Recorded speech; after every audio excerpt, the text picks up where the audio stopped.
Now, given the background you've given, and it's a fairly detailed background, now you're in it. Reluctantly, possibly having removed all the other possible alternatives, and now you're in it. You're a candidate now, and you started moving around. As a matter of fact, you're moving around a lot. And I wonder, you've said a few things which are quite catchy. One is that, in your view, education is the new oil. Now, a lot of people have heard that, but they don't know what you mean. Is it not the case that the reason you find a fierce fight amongst our political class as to who is going to sit in the office of the president or the governor, or sometimes the Senate president and the speaker, is a fight over who is going to distribute the revenue that comes from mostly oil? There's an absolute lack of imagination of what we could be without oil. When we look at what the obsession for oil revenue has done to us, there's no aspect of our lives as citizens and as a people that's been most affected negatively by oil than our politics and our leadership. It's been brazen. We've been the poster country for a lot of academic research into the challenges of oil. The curse of oil. The curse Some of oil. call it. In governance. Because of oil, we actually don't think highly of our people. Because no matter what happens, a president could slip all through his term. The oil companies would do their exploration. They would export oil, and it would come back to the treasury, responsible for more than 80% of our budget. There's no incentive to focus on the human beings known as citizens in order to convert them to human capital. When we look at countries like Japan and the Singapore that I talked about, nothing about natural resources got them to where they are. It was human resources that got them there. But because of this obsession for oil, our political class have no incentive to focus in a deliberate and intentional way in building world-class human capital that would be the basis of a new direction for our country.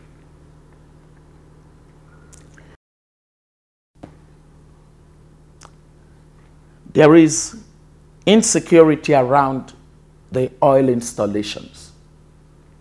Government moves with such swiftness.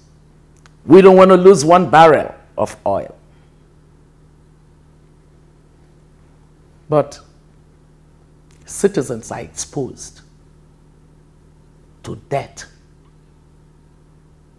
and it's okay. They can die. In an environment where the citizens become the epicenter of your development, to lose one of them would worry you. So, my new direction is that education will become the new oil. Because the citizens with education, with knowledge, with skills, they will do more for this country than a barrel of oil has done. Most of the resources from the barrel of oil has ended up in circumstances too painful to recount.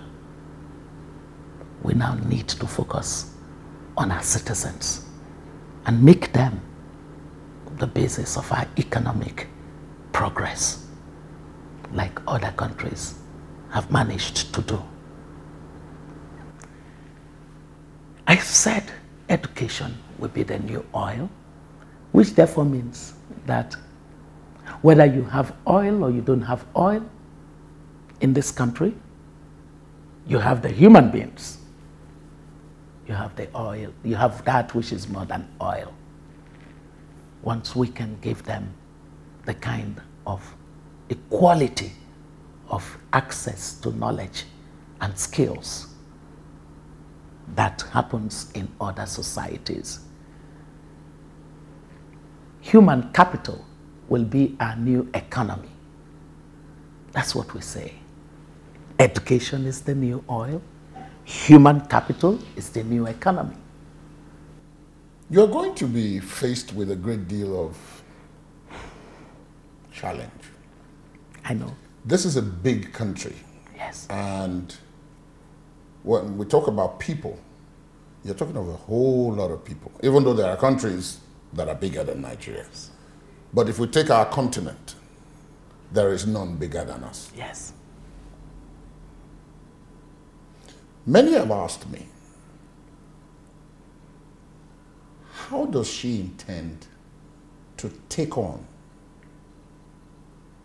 what is an entrenched culture of gratification, Of corruption. of corruption within even the system that you seek to change? And what do I mean by that? We've seen the phenomenon of vote buying. The electoral process by its very nature It's corrupted. has been corrupted. As a result, it's quite expensive to run. Someone was telling me a few days ago that on election day, if you're a presidential candidate and you need to put an agent in each of Nigeria's almost 9,000 wards just for that day, and you pay each agent 10,000 naira, that's 1.2 billion naira. Only an example of how expensive this is.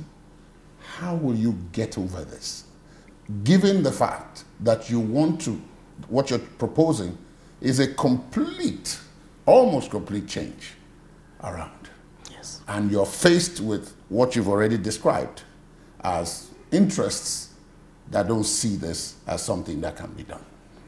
So we have positioned our politics as the politics that's a movement of the citizens, so that we say that I am not running alone.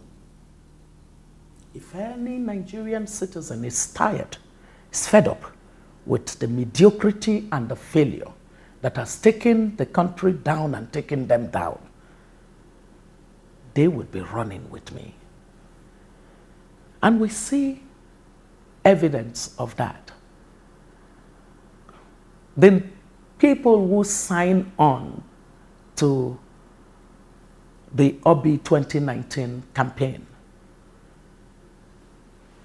which we call Fight for Niger, are mostly young people and women. And they really are the ones who say, we're tired. We're tired of what we see. We're tired of what we've seen.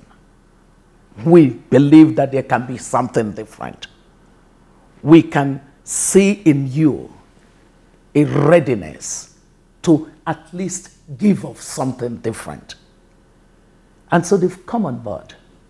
And the community is widening every day.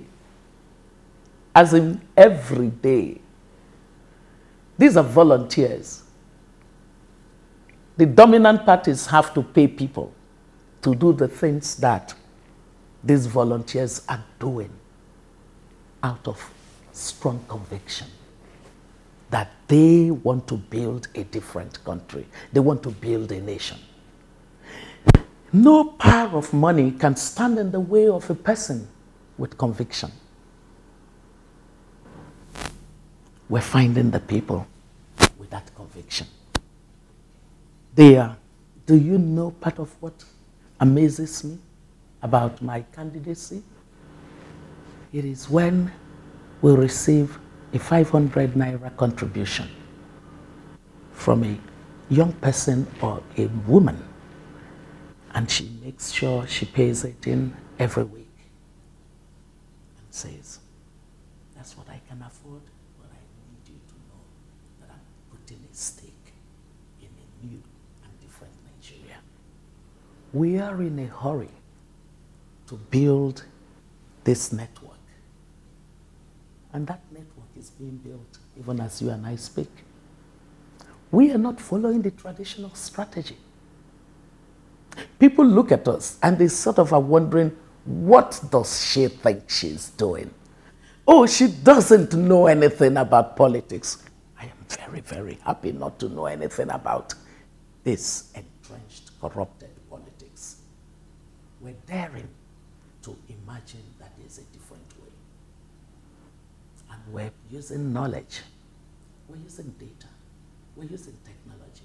We're using existing social networks. We're using the knowledge of what it means to build connectivities which end up becoming the human bodies that vote on election day. We are not in any way very, how do they describe it? Like saying the person is, you know, in a cloud. No, this is real. This is real. This is tangible. This is on the ground. We are going to change the way that citizens have connected to the nation-building process. No country developed whose citizens were indifferent to its development. The citizens must take the ownership of the development process. That's what we're already achieving. We are achieving that. That's because I'm not running so that I can be called Madam President. I'm not running so that I can have a title.